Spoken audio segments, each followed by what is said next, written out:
लगता है क्या नहीं लगता, वो मेरी आज़ादी है, मुझे पता है मैंने क्या करना है।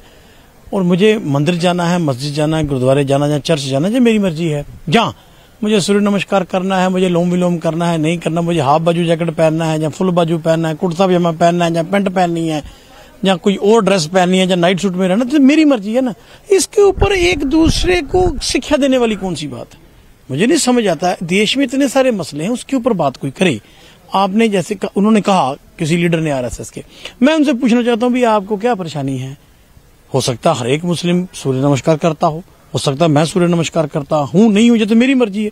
हो सकता है आप करते हैं, नहीं करते हैं, आप योगा करते हैं, नहीं करते हैं, आप रनिंग करते हैं, नहीं करते हैं। मैं कहता हूं ये बेसलेस सी बातें जिनका इस देश के साथ कोई लेन देन ही नहीं। इन चीजों का मुझे बताइए जिन चीजों की आज जरूरत है। काश ये बात करते कि नौजवान को रोजगार दो, काश ये बात करते महंगाई को कम करो, काश ये बात करते डॉलर आज 90 रुपए के ऊपर हो गया, इसके लिए क्या करना चाहिए उसके ऊपर बात कीजिए। और दत्तात्रेय होसबोले पर एनसी क्या बोल रही है आपको बताते हैं। नेशनल कॉन्फ्रेंस के सीनियर लीडर हैं और जम्मू के प्रोविंशनल एडवोकेट सदर हैं एडवोकेट रतनलाल गुप्ता।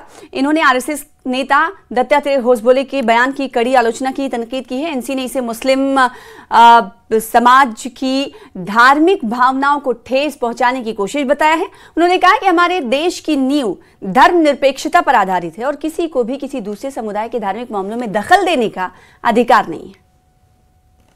भी हर एक को आजादी है कि वो अपने मजहब के मुताबिक पूजा पाठ करे, लेकिन किसी मजहब को दूसरे मजहब के को ये किसी किस्म की सजेशन देना कि आप सूरज को नमस्कार करो या कोई और तरीका अडॉप्ट करो पूजा का, मैं समझता हूं कि वो नामुनासिब है। कोई किस ढंग से ईश्वर को याद करे वो उस पर छोड़ दीजिए, चाहे वो किसी भी मजहब का हो। और बीजेपी के सीनियर नेता और प्रवक्ता अल्ताफ ठाकुर ने आरएसएस नेता दत्तात्रेय होसबोले के बयान की हिमायत करते हुए कहा कि बयान को गलत तरीके से पेश किया गया है।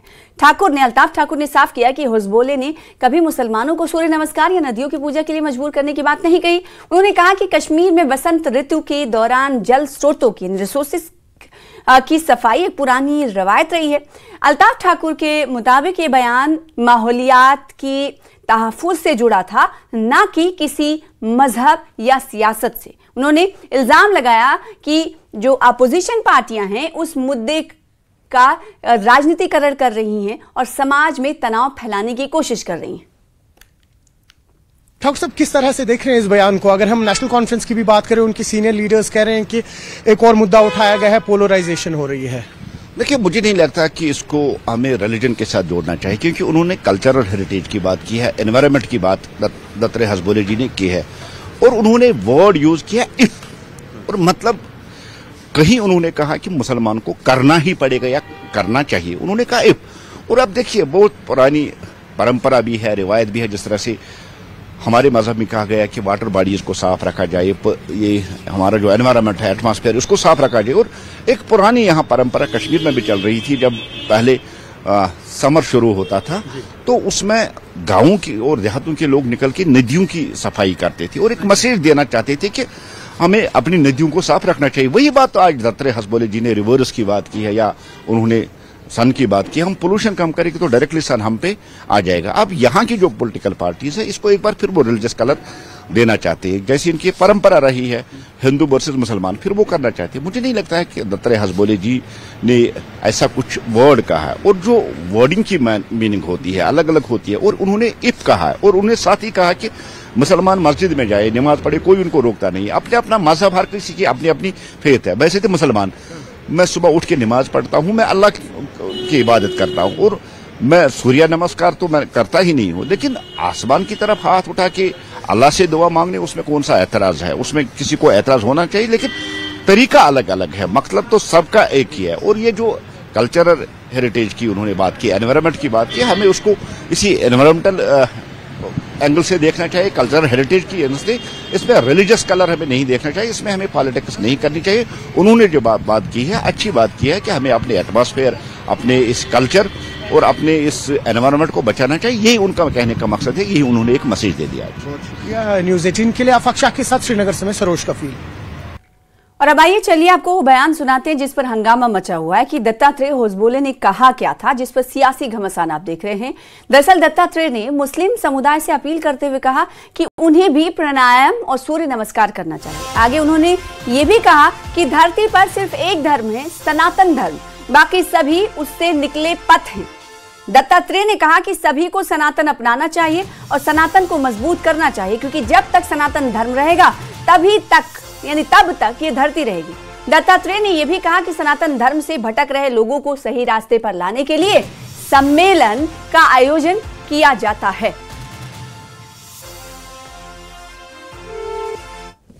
धर्म वही है, धर्म का नियम सबके लिए लागू होता है।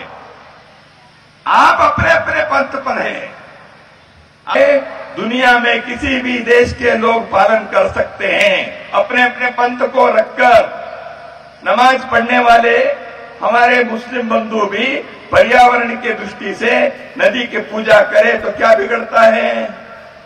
वो सूर्य नमस्कार करे तो हम कोई विरोध करने वाले हैं क्या? वो प्राणायाम करेंगे तो गलत है क्या? नहीं है। आगे बढ़ेंगे। दिल्ली ब्लास्ट मामले को लेकर इस वक्त की बड़ी खबर आ रही है, जिसका रुख कर लेते हैं। दिल्ली में एक और मुख्य आरोपी गिरफ्तार किया गया है और इस आरोपी की संख्या नंबर 9 हो चुकी, यानी दिल्ली ब्लास्ट मामले में 9वें आरोपी की गिरफ्तारी अमल में लाई गई है और इसकी गिरफ्तारी दिल्ली से हुई है। एनआईए ने एक और आरोपी को गिरफ्तार किया है। मामले में गिरफ्तार किया गया है अब 9वां आरोपी और इस आरोपी का नाम है यासिर अहमद डार। इसका ताल्लुक जम्मू कश्मीर के शोपिया से है। आरोपी ने धमाके की साजिश में सक्रिय भूमिका बताया जा रहा है कि निभाई थी और इसके बाद अब गिरफ्तारी अमल में लाई गई है। दिल्ली से 9वें आरोपी की गिरफ्तारी अमल में लाई गई। इससे पहले जो 8वां आरोपी था उसकी भी गिरफ्तारी दिल्ली से ही की गई थी और उसका भी ताल्लुक जम्मू कश्मीर से ही था। अब जो 9वें आरोपी की गिरफ्तारी अमल में लाई गई है, जिसका नाम है डार और इसका ताल्लुक जम्मू कश्मीर के शोपिया से, इसका पूरा नाम है यासिर अहमद डार। और आज दिल्ली में एनआईए ने दिल्ली ब्लास्ट से संबंधित 9वें आरोपी को गिरफ्तार किया। जैसे कि अब से कुछ देर पहले हमने आपको बताया, यह आरोपी जम्मू कश्मीर के शोपिया का रहने वाला है। न्यूज़ 18 जम्मू कश्मीर, लद्दाख, हिमाचल शोपिया पहुंचा और आरोपी के बारे में जानकारी हासिल की। आरोपी घर वालों के हिसाब से उसकी उम्र सिर्फ और सिर्फ 17 साल है, महज 17 साल है। एनआईए ने अब जो 9वें आरोपी की गिरफ्तारी की है, जब न्यूज़ 18 जेकेएलएच ने उसके घर पर पहुंचकर बातचीत की घर वालों से, तो पता चला कि आरोपी की उम्र महज 17 बरस है। रेड फोर्ट बम ब्लास्ट के मामले में 1 महीना पहले शोपियान के यासिर अहमद को गिरफ्तार किया गया और आज एनआईए के प्रेस नोट के मुताबिक जो यासिर अहमद है, इसको भी बम ब्लास्ट में मुलव्वस पाया गया है, क्योंकि एनआईए के छानबीन के बाद आज ये प्रेस नोट जारी किया है। अभी तक रेड फोर्ट में जो दिल्ली में बम ब्लास्ट हुआ, इसमें अभी तक 9 लोगों की गिरफ्तारी अमल में लाई गई है और जांच जारी है। कहीं ना कहीं अब ये तोड़ पकड़ता जा रहा है और एक बार फिर शोपियान का ही यासिर जो है बताया जा रहा है। एनआईए के मुताबिक वो भी इस बम ब्लास्ट में मुलव्वस था, उनकी भी इसमें शमूलियत इख्तियार थी। इरशाद मलिक, न्यूज़ 18 नेटवर्क, पांदचन, शोपियान। पढ़ेंगे। बीजेपी के सीनियर लीडर रविंदर रैना ने सीएम उमर अब्दुल्ला पर निशाना साधा है। रविंदर रैना ने कहा कि सीएम उमर को एलजी पर इल्जाम लगाने के बजाय जनता के काम करने चाहिए। साथ ही उन्होंने कहा कि सीएम उमर अब्दुल्ला केंद्र सरकार यानी मरकजी हुकूमत के जरिए दिए गए करोड़ों रुपए के फंड लोगों की बेहतरी के लिए इस्तेमाल उन्हें करना चाहिए, इसको लेकर काम करना चाहिए। सिक्योरिटी के साथ उनकी सरकार बनी है। इस वक्त एक दूसरे पर इल्जाम तराशी करने से अच्छा है कि वो गवर्नर साहब के साथ, मरकज की हुकूमत के साथ मिलकर वो लोगों की डेवलपमेंट के काम करें। क्या वाकई उनको रुकावटें आ रही है? ये वक्त सियासत का नहीं है। अब अगले 3.5-4 साल के बाद इलेक्शन होंगे। इस वक्त इलेक्शन का टाइम नहीं है, इस वक्त काम का दौर है। लोगों ने उन्हें वोट दिए हैं, उनकी सरकार बनी है। इस समय एक दूसरे पर इल्जाम तराशी करना यह ठीक नहीं है। मरकज की मोदी साहब की हुकूमत सबकी मदद कर रही है। बड़े बड़े प्रोजेक्ट्स जम्मू कश्मीर के लिए सैंक्शंस हो रहे हैं। श्री उमर अब्दुल्ला साहब से ये गुजारिश करता हूं, रिक्वेस्ट करता हूं, वो बड़े लीडर हैं, वो जम्मू कश्मीर के दूसरी बार चीफ मिनिस्टर बने हैं, तलखियां ठीक नहीं है, लोगों की बेहतरी, आवाम की बेहतरी के लिए काम करना चाहिए। सियासत होगी 4 साल बाद। और जम्मू कश्मीर कांग्रेस के कार्यकारी अध्यक्ष रमन भल्ला ने मरकजी वजीर दाखिला अमित शाह से मुलाकात के दौरान रियासत की बहाली करने की मांग उठाने पर 3 राज्यसभा के एमपीज की सराहना की। उन्होंने कहा कि कांग्रेस लंबे वक्त से इस मुद्दे पर लगातार जद्दोजहद कर रही है और मरकजी हुकूमत को अपना वादा पूरा करना चाहिए। रमन भल्ला ने नेशनल कॉन्फ्रेंस के लीडरान से भी कड़ा रुख अपनाने की अपील की। उन्होंने कहा कि बेरोजगारी और दिगर मुश्किलात के लिए, दिगर मसाइल के लिए बीजेपी जिम्मेदार है और अवाम को उसका जवाब चाहिए। अक्षर कैंपेन से लेके हर जगह पे अभियान यहाँ पे छेड़ कर रखा। जम्मू पूरा जिले में कांग्रेस वाइब्रेंट यहाँ पे रही। कश्मीर चलो में आंदोलन के माध्यम से हर डिस्ट्रिक्ट से लोग श्रीनगर हेडक्वार्टर में पहुंचे, जम्मू हेडक्वार्टर में किया और लगातार हमने धरने प्रदर्शन किए। यहाँ तक जंतर मंतर में भी जाके कई सैकड़ों लोग यहाँ से जम्मू कश्मीर से रवाना यहाँ पे हुए और पार्लियामेंट सदन के क्षेत्र में वहाँ पे जाके जंतर मंतर में प्रदर्शन यहाँ पे किया। हमारे कई एमपी, उसमें राहुल जी, खड़गे साहब, कई मेंबर पार्लियामेंट, दिग्विजय सिंह हो, रजनी पाटिल जी हो, हमारे नासिर साहब हो, उन्होंने वहाँ पे दिग्विजय सिंह जी के साथ आके वहाँ पे भाषण और संबोधित भी यहाँ पे किया और हमारे हौसले बुलंद यहाँ पे रखे और अपनी आवाज को तेज यहाँ पे किया। हमारी प्राथमिकता हमेशा यही रहेगी कि हमारे लिए प्रायोरिटी ये है कि हमें रियासत का दर्जा वापस दे दे। ये खरात नहीं है, ये हमारे लोगों का हक है।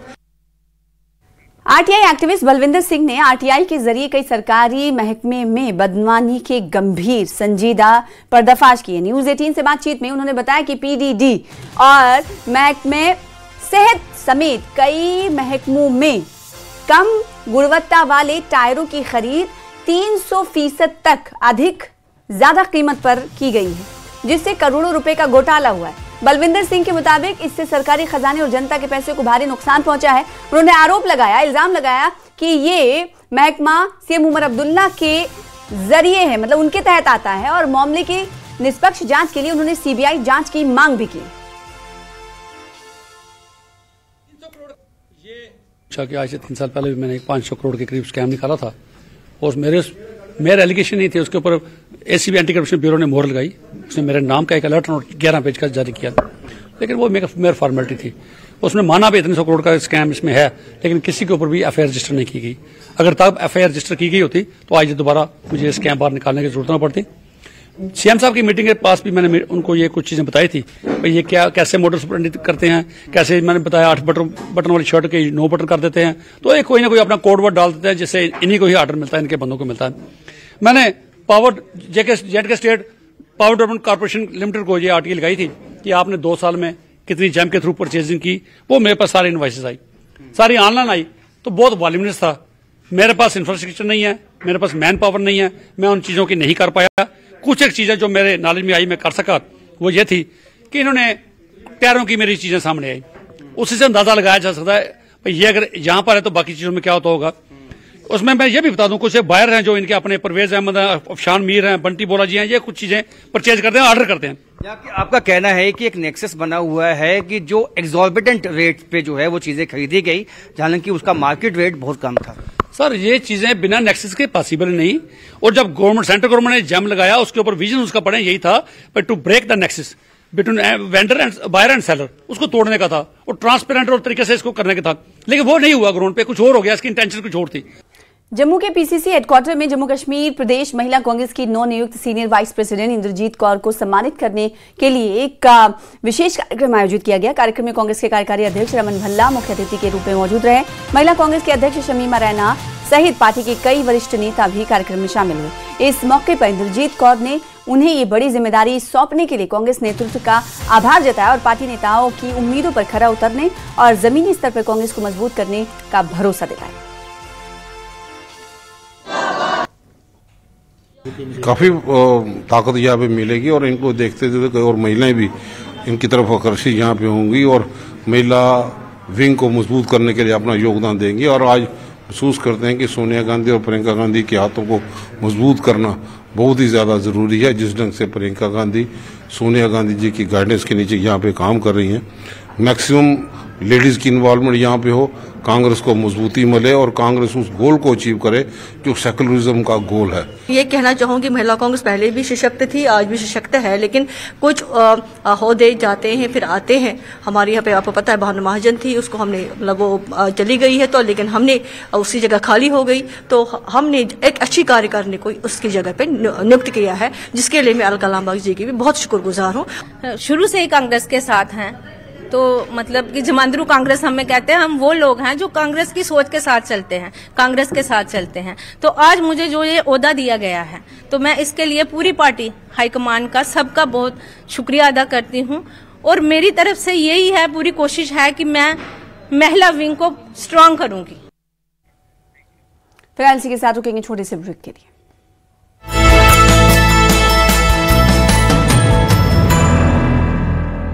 गोल्डी मीट मटन मसाले, जो आपके हाथ का मटन खाए जिंदगी भर आपका हो जाए। जहाँ जाए रिश्ते बनाए गोल्डी मसाले। कायम चूरन, जो सिर्फ मुझे ही नहीं बल्कि पूरे हिंदुस्तान को कब्ज, गैस, एसिडिटी जैसे पाचन संबंधित समस्याओं का समाधान देता है। सोनामुखी, हरड़, मुलेठी जैसी अनेक जड़ी बूटियां और हजारों वर्षों का प्राचीन आयुर्वेदिक ज्ञान इस एक बोतल में समाया हुआ है। कायम चूरन, आपकी खुशियों का साथी। इल्तिजा मुफ्ती ने तेंदुए के हमले में मारी गई बच्ची के पीड़ित परिवार से मिली। इल्तिजा मुफ्ती अनंतनाग के गालन खिरम स्थित गुज्जर बस्ती पहुंचे और तेंदुए के हमले में मारी गई बच्ची के परिवार को सांत्वना दी। इल्तिजा मुफ्ती ने घटना को प्रशासनिक लापरवाही बताया और जंगलों के पास रहने वाले गुज्जर बकरवाल इलाकों में सुरक्षा और वन्यजीव प्रबंधन के लिए ठोस कदम उठाने की मांग की।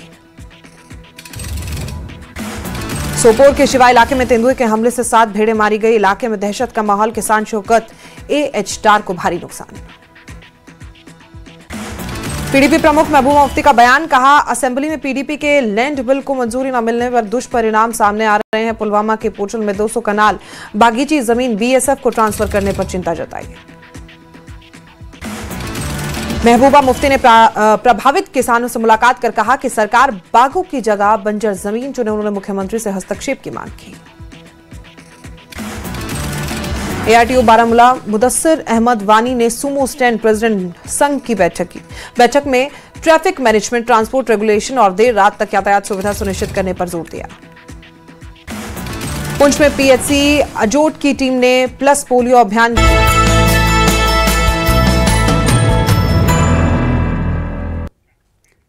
बीजेपी के सीनियर नेता रविंद्र रैना ने राजौरी में शहीद हवलदार जाहिर चौधरी के अहलखाना से शोक जताया। हवलदार जाहिर चौधरी 2 दिन पहले कुपवाड़ा में हुए माइन ब्लास्ट में शहीद हुए थे। रविंद्र रैना ने शहीद को फूलों की माला अर्पित कर श्रद्धांजलि अर्पित की और उन्होंने शोक संतप्त परिवार से मिलकर उन्हें ढांढस बंधाया और कहा कि देश को शहीद की वीरता और बलिदान पर फख्र है। साथ ही रविंद्र रैना ने कहा कि शोहदा का बलिदान, कुर्बानी कभी भुलाई नहीं जा सकती और पूरा मुल्क उनके खानदान के साथ खड़ा है। सैनिक हवलदार मोहम्मद जुबैर चौधरी साहब, जो कि कश्मीर घाटी के कुपवाड़ा में अपनी सेवाएं दे रहे थे, एक माइन ब्लास्ट धमाके में वो देश पर शहीद हो गए। जांबाज सैनिक थे। इस वतन पर उन्होंने अपनी शहादत दी है। पूरा हिंदुस्तान, पूरा मुल्क चौधरी मोहम्मद जुबैर साहब को सलाम करता है, सलूट करता है। आगे बढ़ेंगे। बडगाम के हुमामा में क्रिकेट टूर्नामेंट का इनेकाद किया गया, जिसमें मकामी क्रिकेट क्लब्स ने हिस्सा लिया। श्रीनगर इंटरनेशनल हवाई अड्डे के पास BSF 41 बटालियन की इकाई में टूर्नामेंट का इफ्तिताह किया गया। नौजवानों ने इस पहल की सराहना करते हुए कहा कि इससे उनकी काबिलियत निखरती है और जो निगेटिविटी फैली हुई है, निगेटिव एक्टिविटीज से वो दूर रहने में उन्हें मदद मिलती है। साथ ही खिलाड़ियों ने उभरते कश्मीरी क्रिकेटर आकिब डार के IPL में मुंतखब होने को बताया कि वो कहीं ना कहीं एक रोशन सितारा की तरह उन्हें और वो मेंटोर की तरह उन्हें देखते। साथ ही साथ उनकी तरफ से उम्मीदें जताई गई कि ऐसे टूर्नामेंट उन्हें नेशनल और इंटरनेशनल सतह पर पहुंचने में मदद करेंगे। बहुत ही ज्यादा इनिशिएटिव है, मतलब लड़का इससे बिजी रहता है, गलत कामों से दूर रहता है। मैं चाहता हूं कि ऐसे टूर्नामेंट्स ऑर्गेनाइज हो, हर एक जगह पे हो। इससे पहले भी हमने खेला था शेर कश्मीर में, वो CRPF ने निकाला था, वो भी बहुत बढ़िया टूर्नामेंट। इससे फ्यूचर में बहुत फायदा है। ये प्लेटफॉर्म बहुत जरूरी है। आप हमारे स्टार क्रिकेटर को देखिए जो आकिब डार कल IPL में गए हैं, नए टैलेंट के लिए वो बहुत बड़ी मिसाल है। भी मौका मिला, जो नए खिलाड़ी हैं उनको भी मौका मिलेगा। ऐसे इनिशिएटिव सबको आगे भी लेने चाहिए। एग्जैक्टली बेनिफिट तो मिलता है क्योंकि एक यंगस्टर्स को प्लेटफॉर्म मिलता है, तो एक यंगस्टर्स को इंट्रोड्यूस में प्लेटफॉर्म मिलता है, तो क्रिकेट में प्लेटफॉर्म मिलता है क्योंकि वो इन हालातों से बच जाए और ड्रग फ्री रहे। ये हमारा एनुअल प्रोग्राम होता है जिसमें हमें सिविक एक्शन प्रोग्राम के तहत हमें पैसा मिलता है और ये सेंट्रल गवर्नमेंट की एक स्कीम होती है और इसके जरिए से हम हमारे जो काम के क्षेत्र है, जो डेवलपमेंट एरिया है, उसके आवाम के लोगों के बीच पहुंचते हैं और तरह तरह की एक्टिविटी करते हैं। ट्राल में कई प्राकृतिक झरने जर्जर स्थिति में पहुंच गए हैं, जो तत्काल मरम्मत और संरक्षण की जरूरत को दर्शाता है। इन झरनों की खराब स्थिति न केवल स्थानीय जल संसाधनों को प्रभावित कर रही है, बल्कि पारिस्थितिक संतुलन के लिए भी खतरा बनी हुई है। सिटीजन काउंसिल के अध्यक्ष फारूक अहमद त्राली ने सरकार से अपील की है कि इन प्राकृतिक झरनों की मूल स्थिति को बहाल करने के लिए ठोस और फौरन कदम उठाए जाएं। उनका कहना है कि ये कदम इन बहुमूल्य प्राकृतिक धरोहरों को संरक्षित कर रखने और आने वाली पीढ़ियों को इसका लाभ पहुंचाने के लिए आवश्यक है। बड़ा जो तबाही का जो कारण है वो हम बहैसियत यहाँ के रहने वाले जो लोग हैं, हमारा भी इसमें एक बहुत अहम रोल बनता है। लेकिन लोगों के पास कोई सिविक सेंस नहीं है। जितने भी पेरिनियल सोर्सेज यहाँ हमारे, मैं सब डिस्ट्रिक्ट त्राल की बात कर रहा हूँ कि हमने सारा कूड़ा करकट इन्हीं चश्मों में डाला और इनके रखरखाव के लिए बहैसियत एक ज़ीहस और ज़ीशूर शहरी होने के नाते भी हमने ये सारी गंदगी कूड़ा करकट इन्हीं नदी नालों और इन चश्मों में डाला, जिससे ये नापीद हमारा पानी ये चश्मे नापीद हो गए।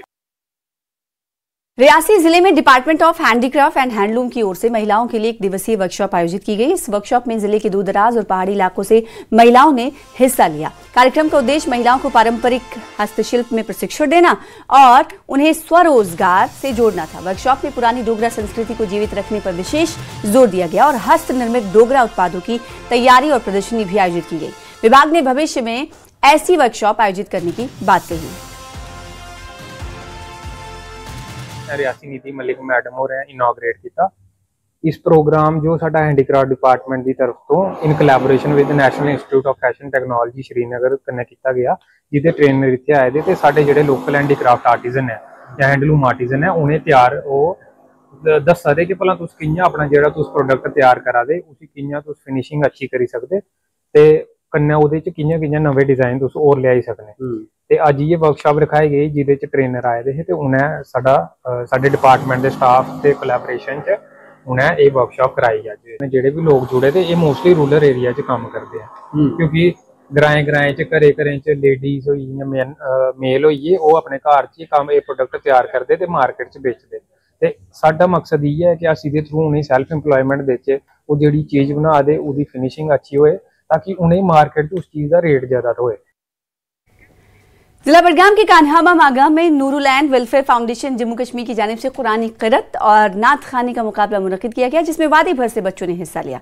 इस मौके पर सरकर्दा उलमाए कराम और दीगर शख्सियात ने शिरकत की। प्रोग्राम में बच्चों ने तालीमी मुजाहरा पेश किया और इस मौके पर उलमा ने खिताब करते हुए कहा कि दुनियावी तालीम के साथ साथ दीनी और अखलाकी तालीम से बच्चों को आरास्ता करना वक्त की अहम जरूरत है। इस मुकाबले में अच्छी कारकर्दगी दिखाने वाले बच्चों को एजाज से नवाजा गया।